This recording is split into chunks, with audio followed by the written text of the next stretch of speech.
இயேசுவை நேசிப்பவர்கள் பைபிளை வாசிப்பார்கள். இந்த சேனலை பின்பற்றினால் ஓராண்டில் வேதாகமத்தை வாசித்து முடித்து விடலாம். ஃபாலோ பண்ணுங்க, சப்ஸ்கிரைப் பண்ணுங்க. 2 சாமுவேல் 14 அதிகாரம். ராஜாவின் இருதயம் அப்சலோமின் மேல் இன்னும் தாங்களா இருக்கிறதை செருயாவின் குமாரன் யோவாப் கண்டு, அவன் தெக்கோவாவில் இருக்கிற புத்தியுள்ள ஒரு ஸ்திரீயை அழைத்து, நீ இழவு கொண்டாடுகிறவளைப் போல துக்க வஸ்திரங்களை உடுத்திக் கொண்டு எண்ணெய் பூசிக்கொள்ளாமல் இறந்து போனவனுக்காக நெடுநாள் துக்கிக்கிற ஸ்திரீயைப் போல காண்பித்து ராஜாவினிடத்தில் போய் அவரை நோக்கி, இன்ன பிரகாரமாகச் சொல் என்று அவள் சொல்ல வேண்டிய வார்த்தைகளை யோவாப் அவள் வாயிலே போட்டான்.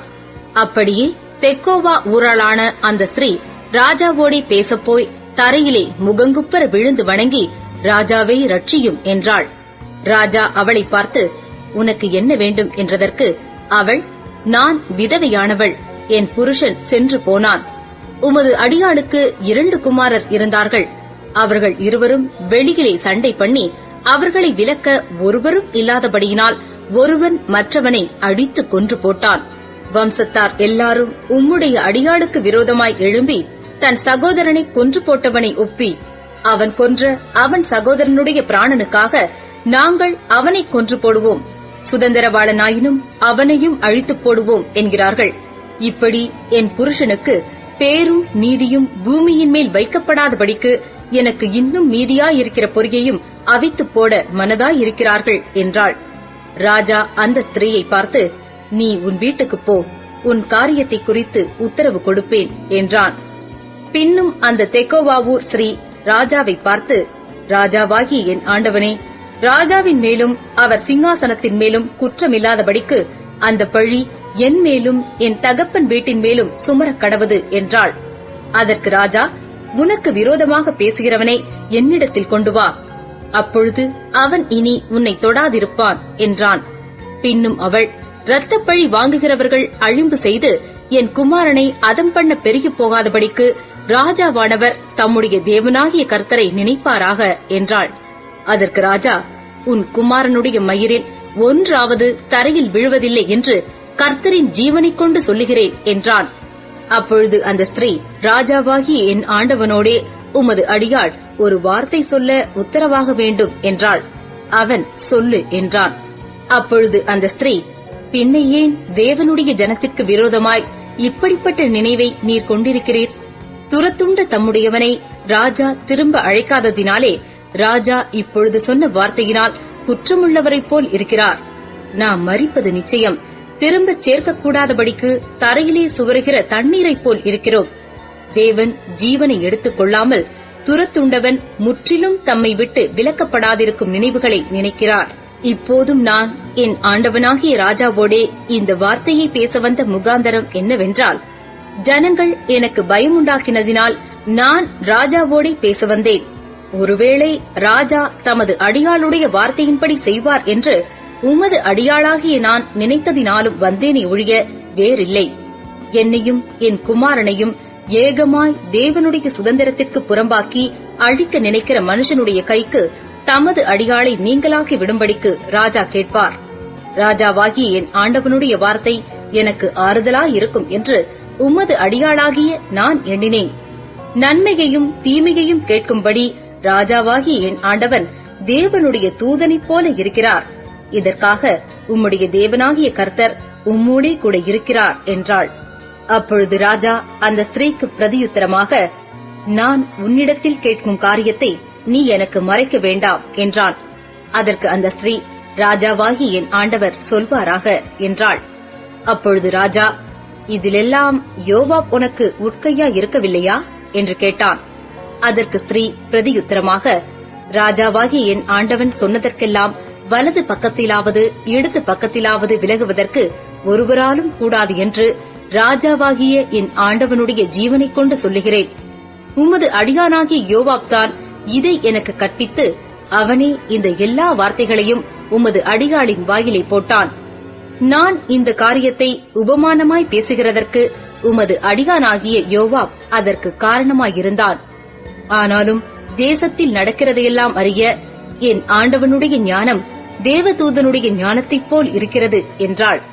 அப்பொழுது ராஜா யோவாபை பார்த்து, இதோ இந்த காரியத்தைச் செய்கிறேன், நீ போய் அப்சலோம் என்னும் பிள்ளையாண்டானை திரும்ப அழைத்துக் கொண்டு வா என்றான். அப்பொழுது யோவாப் தரையிலே முகங்குப்புற விழுந்து வணங்கி ராஜாவை வாழ்த்தி, ராஜா தமது அடியானுடைய வார்த்தையின்படி செய்ததினால் என் ஆண்டவனாகிய ராஜாவின் கண்களில் எனக்கு தயை கிடைத்தது என்று இன்று உமது அடியானுக்கு தெரிய வந்தது என்றான். பின்பு யோவாப் எழுந்து கேசூருக்கு போய் அப்சலோமை எருசலேமுக்கு அழைத்துக் கொண்டு வந்தான். ராஜா, அவன் என் முகத்தை பார்க்க வேண்டியதில்லை, தன் வீட்டுக்கு திரும்பி போகட்டும் என்றான். அப்படியே அப்சலோம் ராஜாவின் முகத்தை பார்க்காமல் தன் வீட்டுக்கு திரும்பி போனான். இஸ்ரவேலர் அனைவருக்குள்ளும் அப்சலோமைப் போல் சௌந்தரியமுள்ளவனும் மெச்சிக் கொள்ளப்பட்டவனும் இல்லை. உள்ளங்கால் தொடங்கி உச்சந்தலை மட்டும் அவனில் ஒரு பழுதும் இல்லாதிருந்தது. அவன் தன் தலைமயிர் தனக்கு பாரமாய் இருப்பதினால் வருஷாந்தரம் சிரைத்துக் கொள்ளுவான். சிரைக்கும் போது அவன் தலைமயிர் ராஜாவுடைய நிறையின்படி 200 சேக்கல் நிறையாயிருக்கும். அப்சலோமுக்கு 3 குமாரரும் தாமார் என்னும் பேர் கொண்ட ஒரு குமாரத்தியும் பிறந்திருந்தார்கள். இவள் ரூபவதியான பெண்ணாயிருந்தாள். அப்சலோம் ராஜாவின் முகத்தை காணாமலே 2 வருஷம் எருசலேமிலே குடியிருந்தான். ஆகையால் அப்சலோம் யோவாபை ராஜாவினிடத்தில் அனுப்பும்படி அழைப்பித்தான். அவனோ அவனிடத்திற்கு வரமாட்டேன் என்றான். 2ஆம் விசையும் அவன் அழைத்தனுப்பினான். அவன் வரமாட்டேன் என்றான். அப்பொழுது அவன் தன் வேலைக்காரரை பார்த்து, இதோ என் நிலத்திற்கு அருகே யோவாபின் நிலம் இருக்கிறது, அதிலே அவனுக்கு வாற்கோதுமை விளைந்திருக்கிறது, நீங்கள் போய் அதை தீக்கொளுத்தி போடுங்கள் என்றான். அப்படியே அப்சலோமின் வேலைக்காரர் அந்த நிலத்தை தீக்கொளுத்தி போட்டார்கள். அப்பொழுது யோவாப் எழுந்திருந்து அப்சலோமிடத்தில் வீட்டிற்குள் போய், என்னுடைய நிலத்தை உம்முடைய வேலைக்காரர் தீக்கொளுத்தி போட்டது என்ன என்று அவனை கேட்டான். அப்சலோம் யோவாபை பார்த்து, இதோ நான் ஏன் கேசூரிலிருந்து வந்தேன், நான் அங்கே இருந்துவிட்டால் நலம் என்று ராஜாவுக்கு சொல்லும்படி உம்மை ராஜாவினிடத்தில் அனுப்புவதற்காக உம்மை இங்கே வரும்படி அழைப்பித்தேன். இப்போதும் நான் ராஜாவின் முகத்தை பார்க்கட்டும், என்மேல் குற்றமிருந்தால் அவர் என்னை கொன்று போடட்டும் என்றான். யோவாப் ராஜாவினிடத்தில் போய் அதை அவனுக்கு அறிவித்தபோது அப்சலோமை அழைப்பித்தான். அவன் ராஜாவினிடத்தில் வந்து ராஜாவுக்கு முன்பாக தரையிலே முகங்குப்புற விழுந்து வணங்கினான். அப்பொழுது ராஜா அப்சலோமை முத்தமிட்டான். 2 சாமுவேல் 15ஆம் அதிகாரம். இதற்கு பின்பு அப்சலோம் ரதங்களையும் குதிரைகளையும் தனக்கு முன் ஓட 50 சேவகரையும் சம்பாதித்தான். மேலும் அப்சலோம் காலைதோறும் எழுந்திருந்து பட்டணத்து வாசலுக்கு போகிற வழியோரத்திலே நின்று கொண்டு, எவனாகிலும் தனக்கு இருக்கிற வழக்கு முகாந்தரமாய் ராஜாவினிடத்தில் நியாயத்திற்காக போகும்போது அவனை அழைத்து, நீ எந்த ஊரான் என்று கேட்பான்.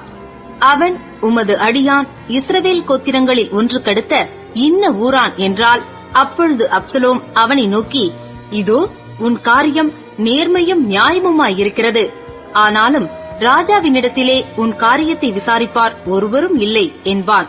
பின்னும் அப்சலோம், வழக்கு வியாஜியம் உள்ளவர்கள் எல்லாரும் என்னிடத்தில் வந்து நான் அவர்களுக்கு நியாயம் செய்யும்படிக்கு என்னை தேசத்திலே நியாயாதிபதியாக வைத்தால் நலமாயிருக்கும் என்பான். எவனாயிலும் ஒருவன் அவனை வணங்க வரும்போது அவன் தன் கையை நீட்டி அவனை தழுவி முத்தம் செய்வான். இந்த பிரகாரமாக அப்சலோம் ராஜாவினிடத்தில் நியாயத்திற்காக வரும் இஸ்ரவேலருக்கெல்லாம் செய்து இஸ்ரவேல் மனுஷருடைய இருதயத்தை கவர்ந்து கொண்டான்.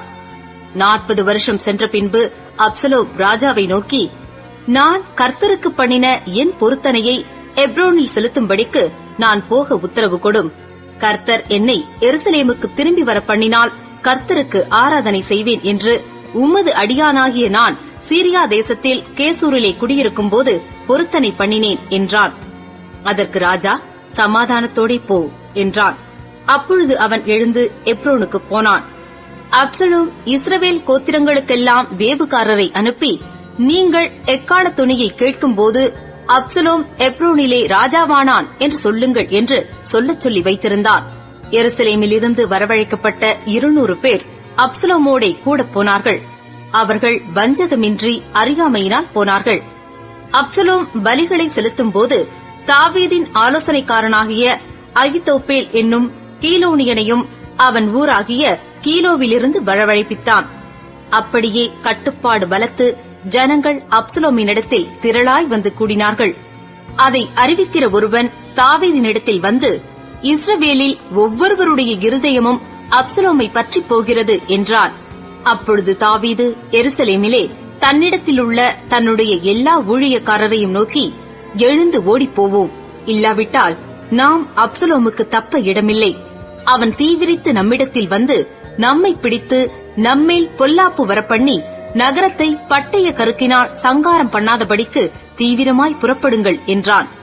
ராஜாவின் ஊழியக்காரர் ராஜாவை பார்த்து, இதோ ராஜாவாகி எங்கள் ஆண்டவன் கட்டளையிடும் காரியத்தையெல்லாம் செய்ய உமது அடியாராகிய நாங்கள் ஆயத்தமாயிருக்கிறோம் என்றார்கள்.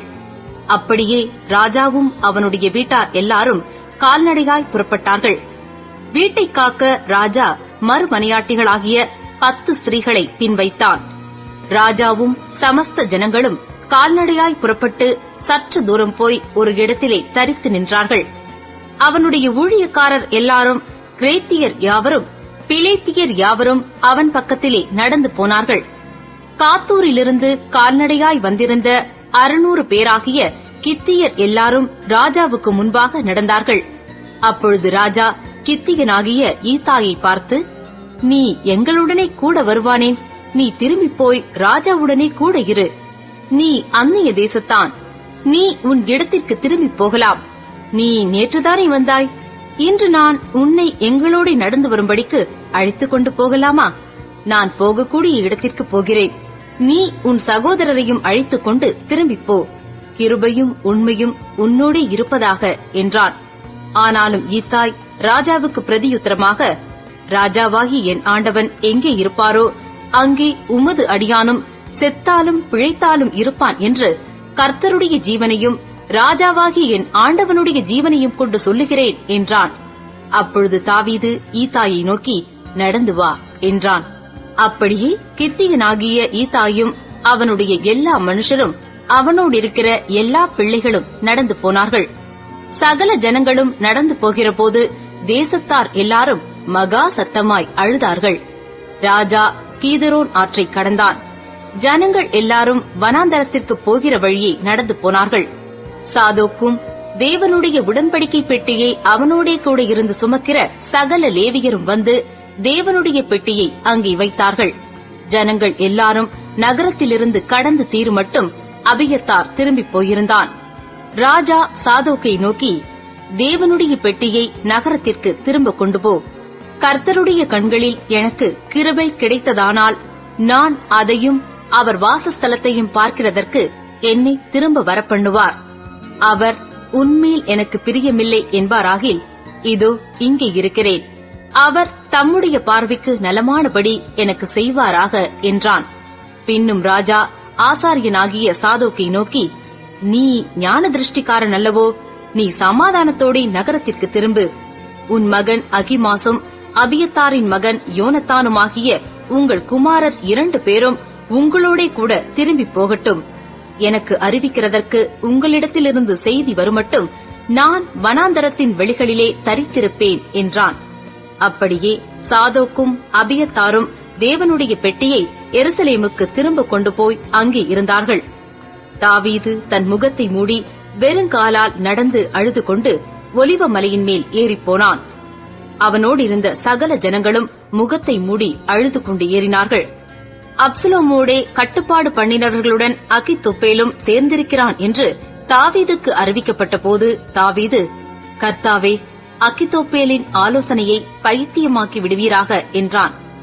தாவீது மலையின் உச்சி மட்டும் வந்து அங்கே தேவனை பணிந்து கொண்டபோது, இதோ அற்கியனாகிய ஊசாய் தன் வஸ்திரத்தை கிழித்துக் கொண்டு தலையின் மேல் புழுதியை போட்டுக் கொண்டவனாய் அவனுக்கு எதிர்பட்டான். தாவீது அவனை பார்த்து, நீ என்னோடே கூட நடந்து வந்தால் எனக்கு பாரமாயிருப்பாய். நீ நகரத்திற்கு திரும்பி போய் அப்சலோமை நோக்கி, ராஜாவே, உம்முடைய ஊழியக்காரனாயிருப்பேன். முன் நான் உம்முடைய தகப்பனுக்கு ஊழியக்காரனாயிருந்தேன். இப்போது நான் உமக்கு ஊழியக்காரன் என்றாயேயாகில் எனக்காக அகித்தோப்பேலின் ஆலோசனையை அபத்தமாக்குவாய். உன்னோடே அங்கே சாதோக், அபியத்தார் என்னும் ஆசாரியர்கள் இருக்கிறார்கள் அல்லவா? ராஜாவின் வீட்டிலே பிறக்கிற ஏதேது செய்தி உண்டோ, என்னென்ன கேள்விப்படுகிறாயோ அதையெல்லாம் சாதோக் அபியத்தார் என்னும் ஆசாரியர்களுக்கு அறிவிப்பாய். அங்கே அவர்களோடே சாதோக்கின் மகன் அகிமாசும் அபியத்தாரின் மகன் யோனத்தானும் அவர்கள் 2 குமாரரும் இருக்கிறார்கள். நீங்கள் கேள்விப்படுகிற செய்தியெல்லாம் அவர்கள் வசமாய் எனக்கு அனுப்புவீர்களாக என்றான். அப்படியே தாவீதின் சிநேகிதனாகிய ஊசாய் நகரத்திற்கு வந்தான். அப்சலோமும் எருசலேமுக்கு வந்தான்.